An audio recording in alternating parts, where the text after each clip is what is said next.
ওকে, ঠিক আছে, সমস্যা নেই, এমনিতে তারা ইয়েতেই ছিল। আচ্ছা, তো তাহলে যে কথাটা বলতেছিলাম কি জিনিস, যে তোমার হেড অন কলিশন করায় কেন, লার্জ ম্যাস ক্রিয়েট করার জন্য। এই জিনিসটার রিজনটা কি নিশাদ, বলতে পারবা?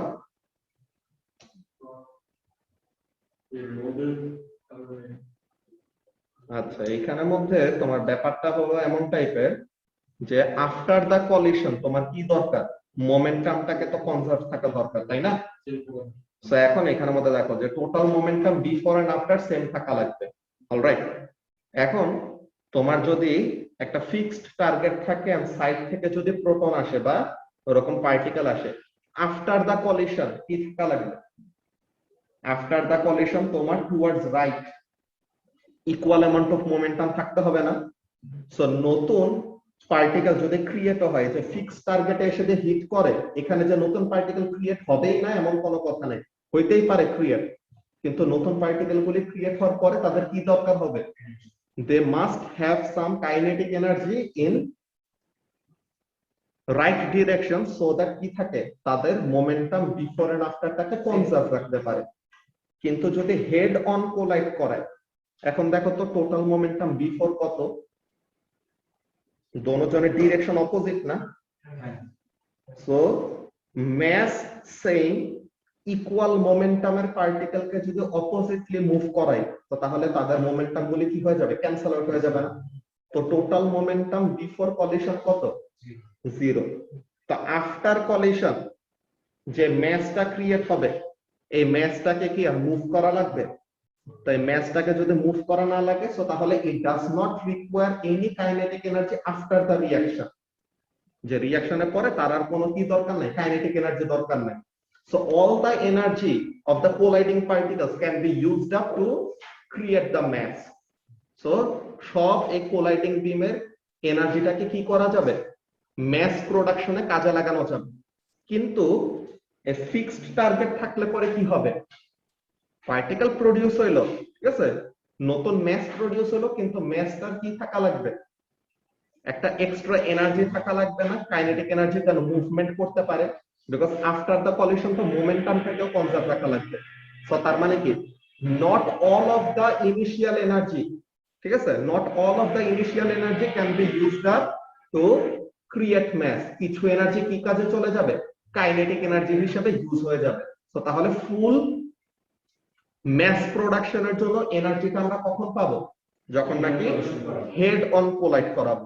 বুঝতে পারছো? তো এটা নিয়ে আমরা ডিটেইলস আর কথা বলবো, এই রিলেটেড কোশ্চেন আসে সামনে। ওকে, তো এগুলো নিয়ে আমরা কথা বলবো। সো ফার্স্টে এই জিনিসটা নিয়ে আমরা যেটা বলতেছি যে হাই এনার্জি আমাদের দরকার কেন, particle creation and overcoming the repulsive forces, যে এই কনটেক্সটে। আর অন্য জায়গায় তো এরকম বলতে পারি যে রেজোলিউশন ভালো হবে, যে পার্টিকেলের স্পিড যদি বা মোমেন্টাম যদি বেশি হয় তখন কি হবে, তাদের ওয়েভলেন্থ কম, ডি ব্রগলি ওয়েভলেন্থ কম, তো ডি ব্রগলি ওয়েভলেন্থ যত ছোট তত বেটার ভিতরে কি করতে পারবে, ডিটেইলে। আর এখানে চার মাত্র না, তো আমি শুড ম্যাস এনার্জি ইজ কনসার্ভড, এটা দুই জায়গায় আছে অন্য পয়েন্ট। তো এখন এখানের মধ্যে ম্যাস এনার্জি কনজার্ভ, তো এখন কি দরকার, high energy required to create particles with larger mass. এরপরে there are electrostatic repulsive force between the protons, তো তাহলে হাই এনার্জি দিয়ে কি করতে হবে, প্রোটনের ওই রিপালসিভ ফোর্স গুলোকে ওভারকাম করা লাগবে, so that they can come close to each other and interact. Okay, তো তাহলে এটা যদি লিখে দেই, এমন টাইপের ব্যাপার, কি জিনিস, in any interaction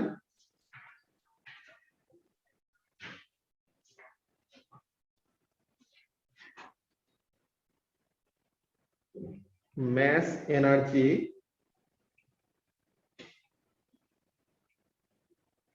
must be conserved.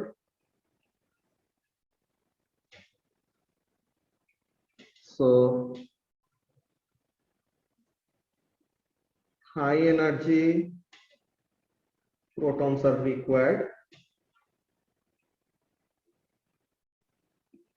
to create particles or to produce particles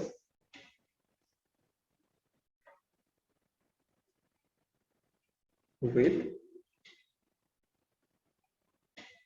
larger mass.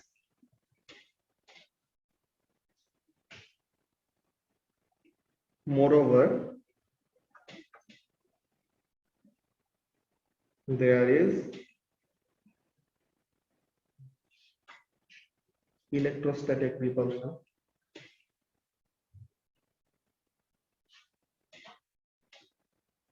There is electrostatic repulsive force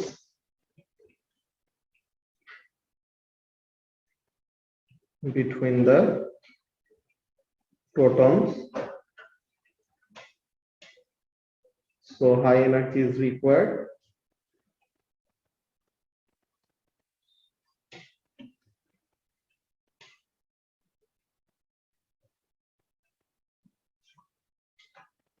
to overcome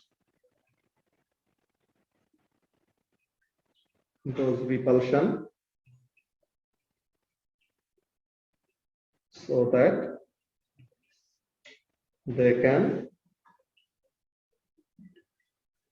come close to each other.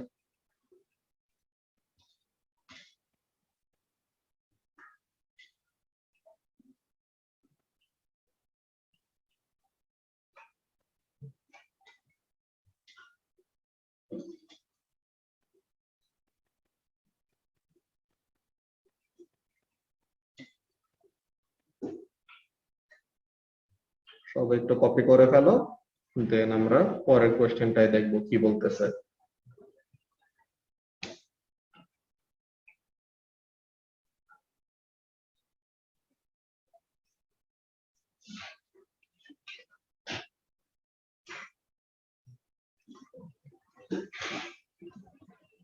এসএসএর লেখা এত স্লো হয়ে গেল কেমনে?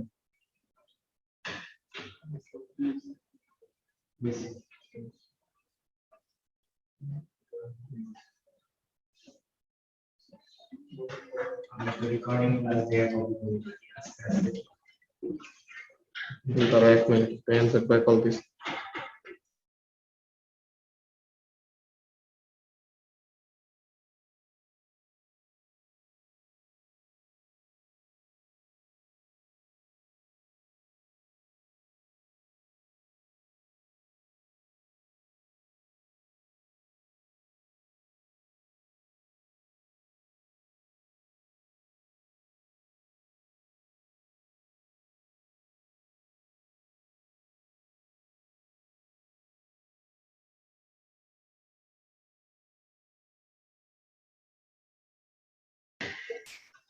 ওকে, সো তাহলে we are done with question number 3। এখন question number 4 টা হচ্ছে alpha scattering experiment, যেটা দিয়ে আমরা বের করছি যে প্লান কোডিং মডেলটা যে রং।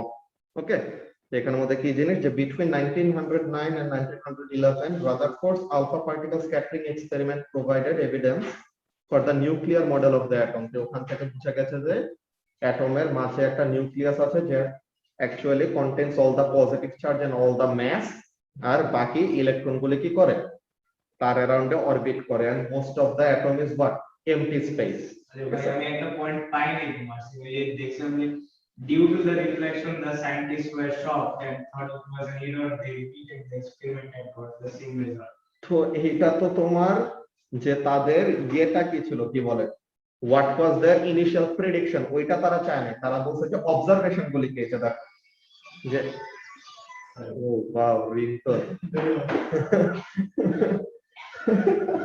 আচ্ছা, alpha particles were fired at a thin gold foil and their paths were observed. তো বলতেছে অবজারভেশন গুলি কি, যে describe the observations from the alpha particle scattering experiment। কি কি অবজারভেশন হয়েছে দেখো, আমরা এই জিনিসটা একটু এখানের মধ্যে এঁকে রাখি একবার।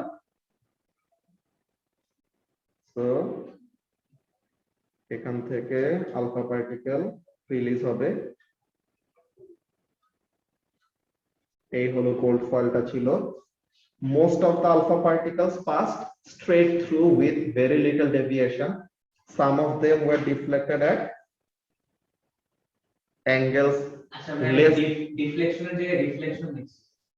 হ্যাঁ, ডিফ্লেকশন এর জায়গায় রিফ্লেকশন লিখছি। তাই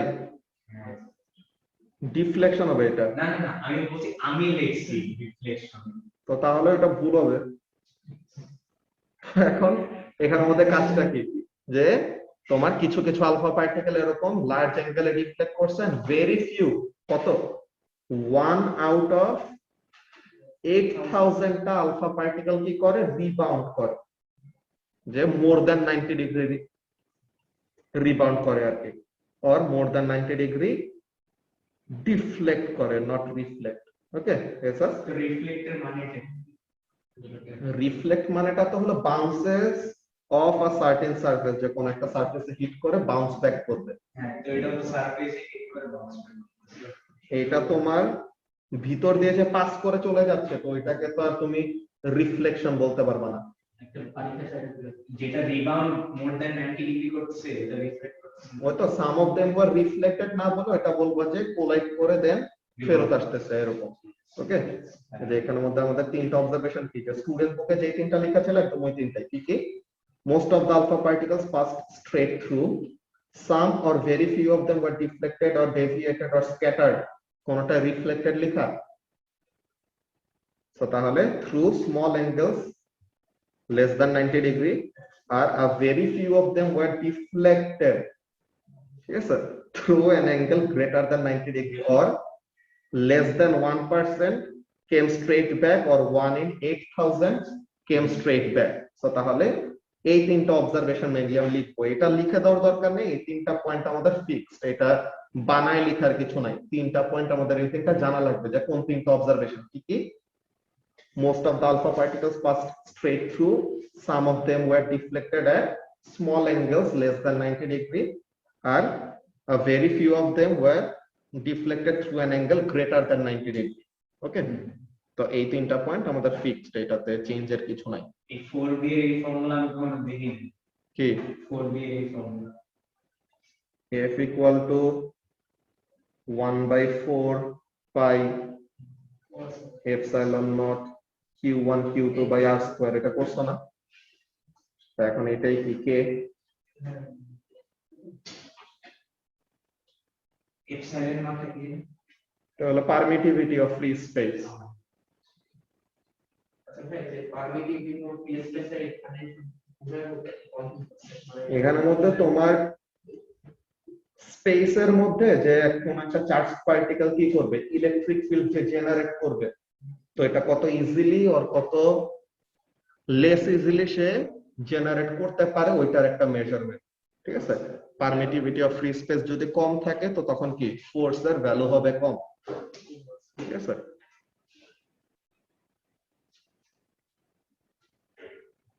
আচ্ছা, তো তাহলে পরে এ নাম্বারের পয়েন্টগুলি তো লেখা হয়েছে নাকি? এসএস তো রেকর্ডিং এর আশে বসে আছে, যে আস্তে আস্তে লিখে ওইটার এখানে ক্লাসে দেখানো না। তোমার হাতে তো আসতে চলে ওইটাই। আচ্ছা, তো এরপর আমরা ক্যালকুলেশনটা দেখে ফেলি। ক্যালকুলেশনটাও তেমন কঠিন কিছু না, যে একটা আলফা পার্টিকেল আর ওই গোল্ড নিউক্লিয়াসের মধ্যে রিপালসিভ ফোর্স কত, যদি তাদের মধ্যে ডিসটেন্সটা কত দিয়েছে 4.5 × 10⁻14 হয়, মানে কি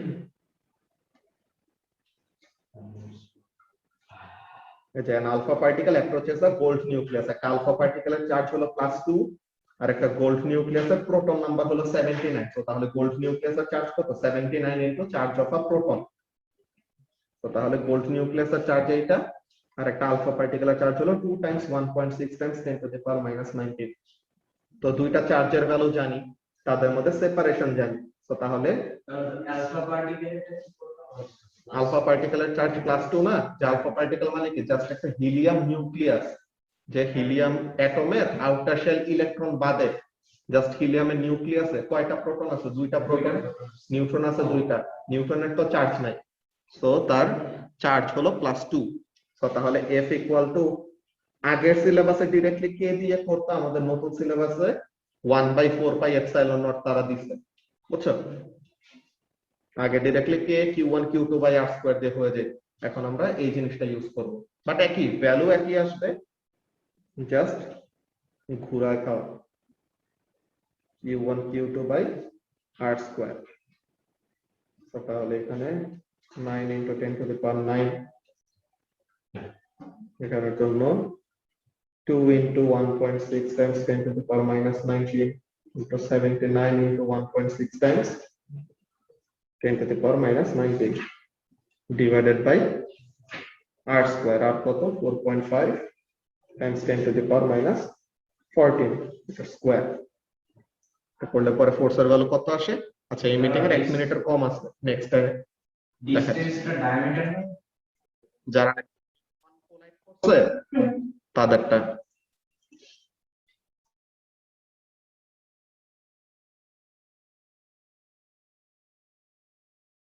বুঝাই, ঠিক আছে? এই ফর্মুলার আর দিয়ে আমরা রেডিয়াস বুঝাই, ডিসটেন্স। তো f equal to k q1 q2 by d square or r square একই জিনিস।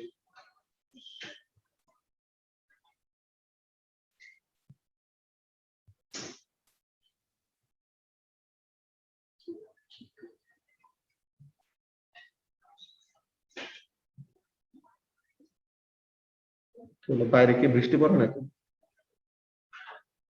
রেইন শাওয়ার্স দিয়ে রাখছে এখানে।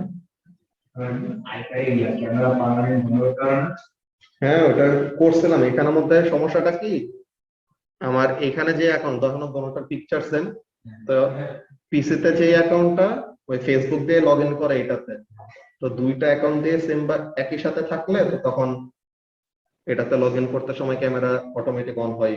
যতই আমি দেই যে স্টার্টে ক্যামেরা অফ থাকবে তাইলে পরেও সমস্যা করে।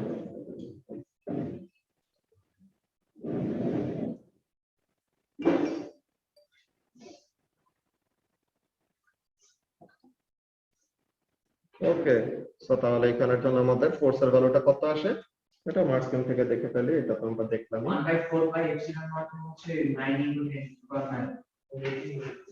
8.99 into 10 to the power 9 or 9 into 10 to the power 9 একই কথা। তো এটা কত আসে 17.96, কিন্তু গিভেন ইনফরমেশন টু সিগনিফিকেন্ট ফিগারে দেখে ফাইনাল আনসার কত 2 সিগনিফিকেন্ট ফিগার, সো 18 নিউটন। 17.96 তাহলে 18 নিউটন নিচে। ডিসটেন্সটা 2 সিগনিফিকেন্ট ফিগারে দাও, তো ফাইনাল আনসারটাও কি দেব 260 দেব।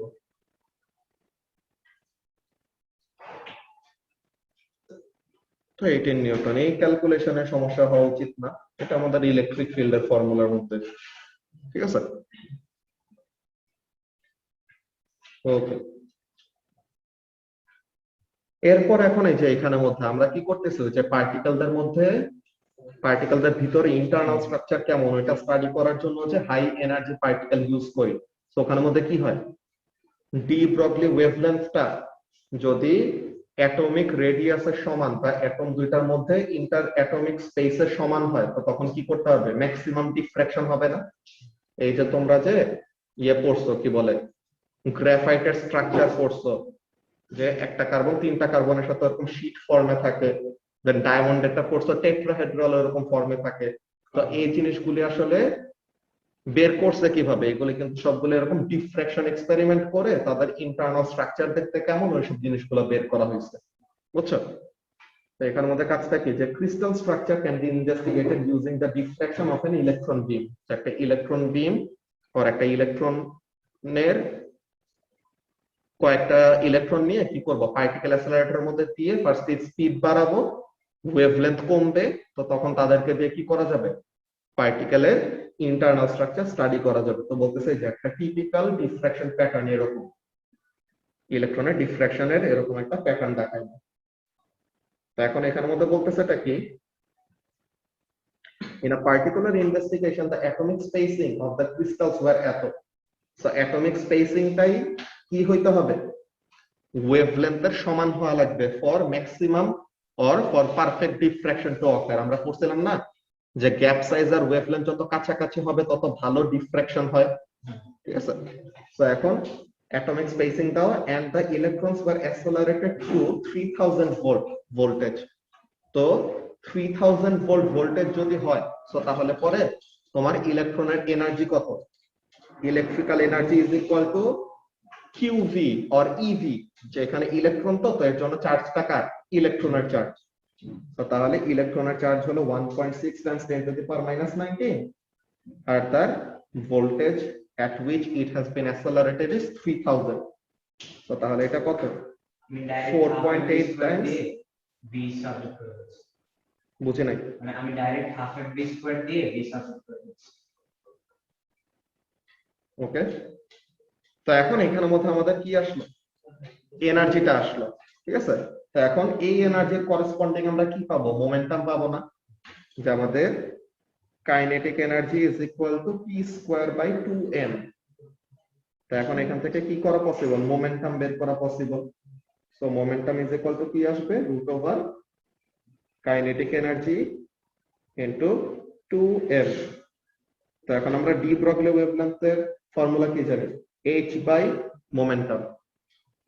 তো তাহলে h হলো 6.63 times 10 to the power minus 34 আর রুট ওভার মোমেন্টাম কত? এনার্জি হলো 4.8 times 10 to the power minus 16 আর 2 ইনটু ইলেকট্রনের মাস যে 9.11 into 10 to the power into 10 to the power minus 31 kg. এটা করলে পরে কত আসে? এটা হচ্ছে 2.24 into 10 to power minus 11 metre. 2.24 যেটা হচ্ছে ইয়ার বেশি, অ্যাটমিক স্পেসিং হচ্ছে বড়। মাইনাস কত? মাইনাস 11। 11। এটা বেশি আসলো? এটা 2.3 এর চেয়ে বেশি না? ও না, কম। এখানে অলমোস্ট কাছাকাছি আর কি। এখন এখানের জন্য কি হয়েছে দেখো, এই যে আমাদের গিভেন ইনফরমেশন 2 সিগনিফিক্যান্ট ফিগার আছে, তাহলে এটাকে 2 সিগনিফিক্যান্ট ফিগারে রাখলে কত? 2.2 Times 10 to the power minus 11। তো এখন এই জিনিসটা নিয়ে পরে কমেন্ট করা লাগবে।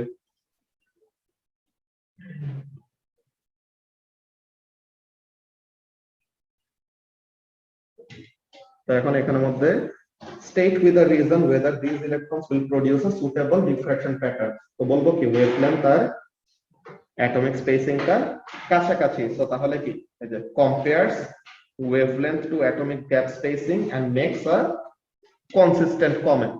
তো তাহলে তোমার যে ওয়েভলেন্থের ভ্যালুটা আসছে, তো তোমার ওয়েভলেন্থের ভ্যালুর সাথে কি করবা? ওই অ্যাটমিক স্পেসিং এর যে ভ্যালুটা দেওয়া আছে 2.3 times 10 to the power minus 11 ওইটার সাথে কম্পেয়ার করবা। তো বলবা কি they are close to each other, so suitable. ঠিক আছে? আচ্ছা, যদি ওয়েভলেন্থটা বেশি হতো তাহলে? ওয়েভলেন্থটা বেশি হলে তো তখন এরকম বলতে পারতা যে ওয়েভলেন্থ অনেক বেশি বড়, যে সিগনিফিকেন্টলি বড় হইলে তখন মনে করো যে তেমন ভালো ডিফ্রাকশন প্যাটার্ন পাইতাম না। বাট যেহেতু এটা বলতে গেলে কাছাকাছি আসছে 2.2 আর 2.3, তাই না? তো তাহলে পরে এটা বলা যায় কি the wavelength is almost equal to or very close to atomic spacing value, so it will be suitable for this diffraction। তো তাহলে রিজনিংটা কি?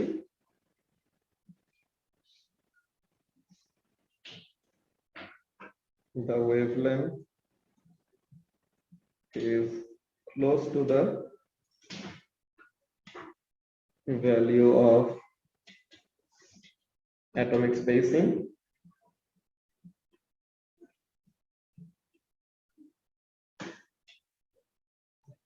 so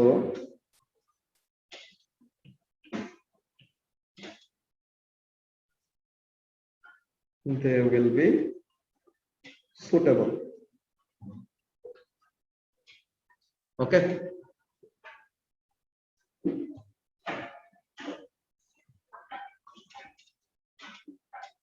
আচ্ছা এই 6 নাম্বারটা আমাদের লাস্ট কোশ্চেন।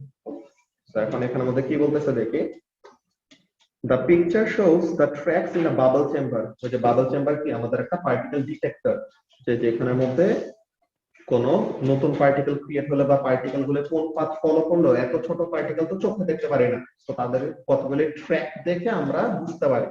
তো এগুলো নিয়ে কতগুলো ইন্টারেস্টিং কাজ আছে, যে নিউট্রন আসলে কেমনে করে বের করছে, বা নিউট্রাল কোন পার্টিকেল যদি ক্রিয়েট হয় তাদেরকে কিভাবে বের করা হয়, এগুলো নিয়ে কয়েকটা মজার কাজ আছে, ওগুলো দেখবো। তো কি বলতেছে, the picture shows the cracks in a bubble chamber after an interaction।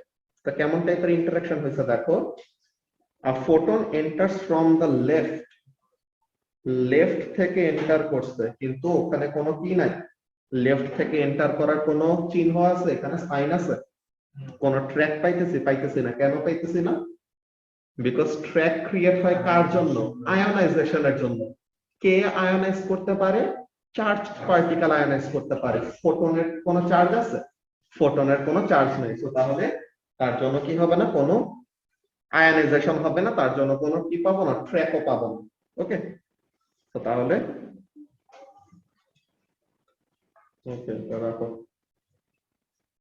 So photon enters from the left and collides with a stationary neutral hydrogen, sorry, and collides with a stationary neutral hydrogen. তো এই জায়গাটা মনে করো hydrogen ছিল, তো এটার সাথে এসে কি করছে, ফোটনটা এসে কোলাইড করছে। তো after collision what will happen? কলিশনের পরে হাইড্রোজেনটা এদিকে মুভ করছে, যে বলছে কি an electron is ejected from the hydrogen atoms, ঠিক আছে? আমি মনে করছি লেফট হচ্ছে কি লেফট রাইট এগুলো ভুলে গেছো। প্রেডিক্টেড গ্রেড নিয়ে তোমার আসলে সবই এটা নিয়ে আমি একটু কনফিউশন করেছিলাম। ঠিক আছে। সো এখন an electron is ejected from the hydrogen atom and moves at high speed. So তাহলে ওই ইলেকট্রনটা এদিকে গেল। So this is an electron। আর আরেকটা কি হয়েছে, an electron positron pair is also created। এই ফোটন থেকে একটা ইলেকট্রন পজিট্রনের পেয়ারও ক্রিয়েট করছে। সো এইদিকে একটা গেছে, এইদিকে একটা গেছে। কোনটা ইলেকট্রন হবে কোনটা পজিট্রন হবে ওগুলো বের করার আমাদের ওয়ে আছে, ফ্লেমিংস লেফট হ্যান্ড রুল দিয়ে ওসব দিয়ে, যদি আমরা কি জানি, ম্যাগনেটিক ফিল্ডের ডিরেকশন জানি। তো ফার্স্টে বলতেছে state why the photon leaves no track. কেন? আয়োনাইজেশন বিকজ সে হলো নিউট্রাল। সিম্পল কথা, এই জিনিস photon causes no ionisation. So তাহলে এর জন্য কি হবে না, কোনো ট্র্যাক থাকবে না। Photon is neutral, so it causes no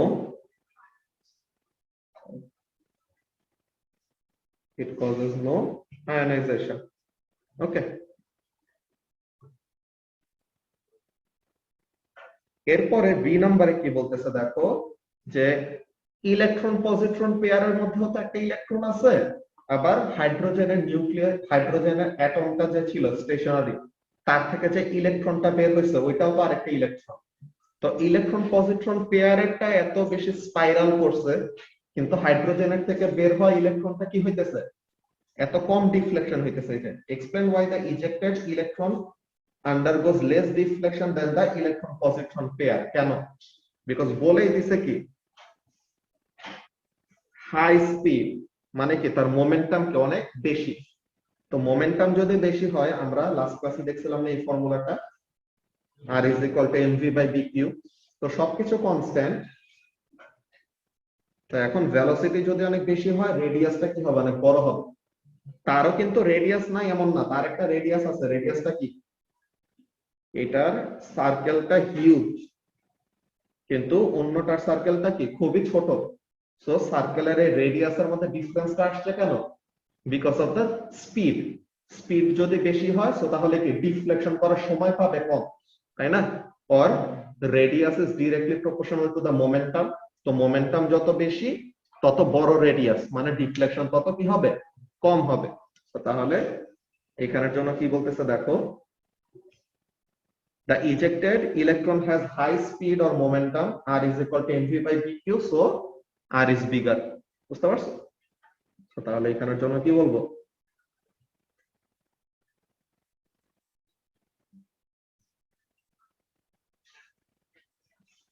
the ejected electron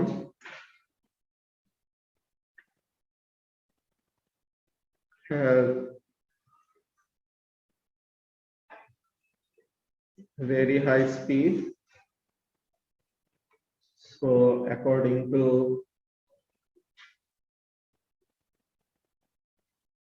r is equal to mv by bq, as v is larger। আমার মতো মানে লেস ডিফ্লেক্টের সাথে রেডিয়াস বড় হওয়ার সম্পর্ক লেস ডিফ্লেক্টটা হইছে কেন? বিকজ সে অনেক তাড়াতাড়ি চলে গেছে, ঠিক আছে, যে এখানের মধ্যে কি হইতেছে, সবার উপরে কিন্তু ম্যাগনেটিক ফিল্ড ইকুয়ালি কাজ করতেছে, সবার কিন্তু চার্জের ম্যাগনিটিউড সেম, কিন্তু সবার ম্যাসও সেম, কিন্তু একজন কি হইতেছে তাড়াতাড়ি মুভ করে চলে যাইতেছে, সো তাহলে তার ডিফ্লেক্ট করার সময়টা কি পায়, কম পায়। যে আমরা চলে যাচ্ছে সময় একটা জিনিস পড়ছিলাম না, যে আলফা পার্টিকেলের আয়নাইজেশন টেন্ডেন্সি বেশি আর বেটার কম, আর আলফার আয়নাইজিং পাওয়ার বেশি, বেটার মিডিয়াম। কেন? আলফা পার্টিকেলও মুভ করে, বেটা পার্টিকেলও মুভ করে, কিন্তু আলফা পার্টিকেল হলো হেভিয়ার এন্ড তারা কি করে, বেশি বেশি করে কোলাইড করে অ্যাটমসফিয়ারে পার্টিকেলদের সাথে, তো এর জন্য আলফার রেঞ্জটা কম হয়, যে তারা যতই চাইতে থাকে কি করতে থাকে, আয়নাইজেশন করে করে এনার্জিটা খরচ করে ফেলে।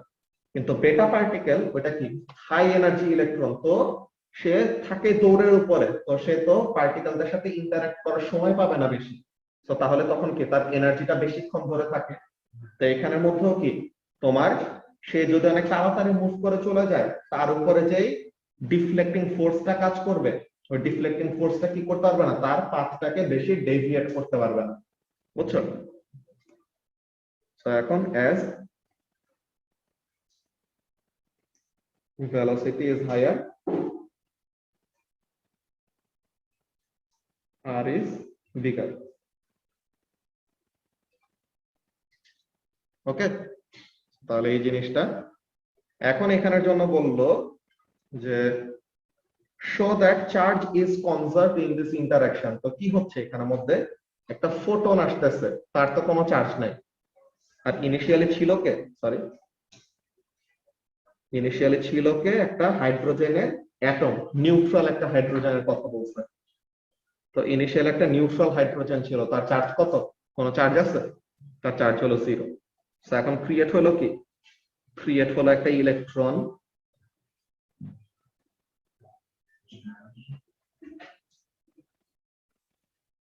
আর একটা ইলেকট্রন, আর একটা পজিট্রন।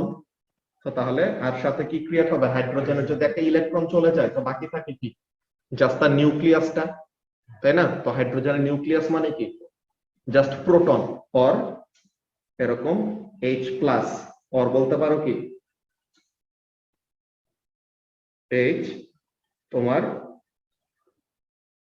1 কিন্তু এখানের মধ্যে কি তার চার্জটা হলো পজিটিভ, বিকজ সে কি করছে, একটা ইলেকট্রন লুজ করে ফেলছে, বুঝছো? তার ম্যাস নাম্বার অ্যাটমিক না, এখানে তো ইলেকট্রন পজিট্রনটা ক্রিয়েট হলো না, হ্যাঁ এই যে পেয়ার এক্সট্রা ক্রিয়েট হলো, তো ইলেকট্রন পজিট্রনটা ক্রিয়েট হয়েছে ফোটনের এনার্জি থেকে, ঠিক আছে? ওই যে ফোটনটা কি, গামা রে ফোটন কি করে, ইলেকট্রন পজিট্রন পেয়ার যেরকম ক্রিয়েট করতে পারে কমন টাইপের আর কি। তো ফোটনেরটা থেকে ইলেকট্রন পজিট্রন পেয়ার, আর হাইড্রোজেনের নিউট্রাল হাইড্রোজেন ছিল, তো তার ইলেকট্রনটা বের হয়ে গেল, আর থেকে গেছে কি তাহলে হাইড্রোজেনের নিউক্লিয়াসটা থেকে গেছে, বা হাইড্রোজেন আয়নটা থেকে গেছে, বুঝতে পারছো? তো এখন এই যে অলরেডি বলে দিছে যে explain why there is no track from the ionized hydrogen after the collision। তো এখন এখানের মধ্যে কি হইতে পারে, তার ম্যাস অনেক বেশি না অন্যদের তুলনায়, তো হইতে পারে যে কলিশনের পরে হাইড্রোজেনটা কি হয়েছে, ওই জায়গাতেই থেকে গেছে, এমন টাইপের। যে ওভারঅল মোমেন্টাম কনজার্ভ রাখার জন্য হাইড্রোজেনের বলতে গেলে আফটার কলিশন কোনো এনার্জি ছিল না মুভ করার। এই যে charge before is equal two charge after.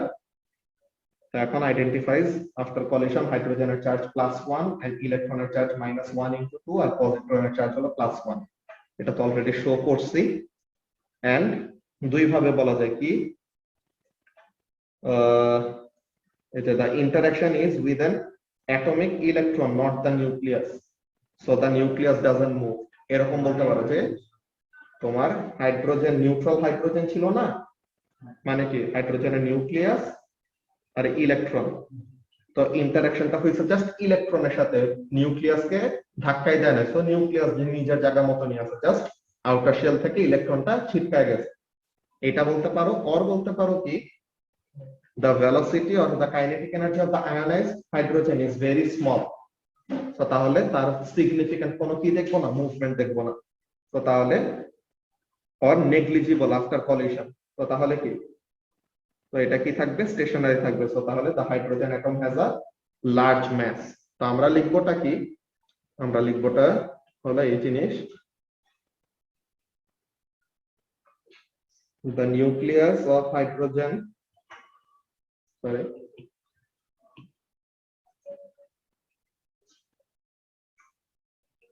H capital below here. The nucleus of hydrogen is heavier than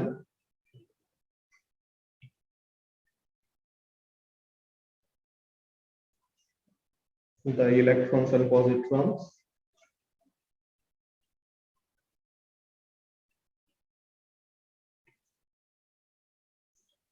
so the Ke after collision is very small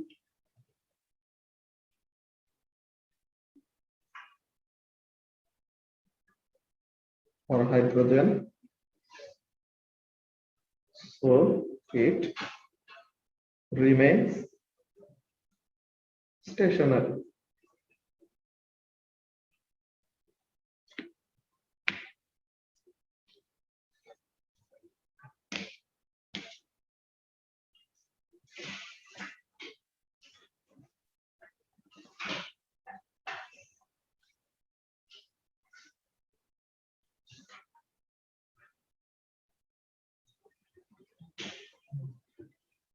Yes, Aski, recording the Helibba. Okay, so তাহলে this is the end of the worksheet. তো আমরা আজকের class এখন এখানে শেষ করব। Next class থেকে hopefully we will start unit 5, যা আমাদের নিউক্লিয়ার ফিজিক্স থেকে শুরু করব। তো পার্টিকেল ফিজিক্স এর সাথে ওটা রিলেটেড, তো একসাথে কন্টিনিউ করে ওটা শুরু করে দেব। ওকে, ঠিক আছে, আল্লাহ হাফেজ।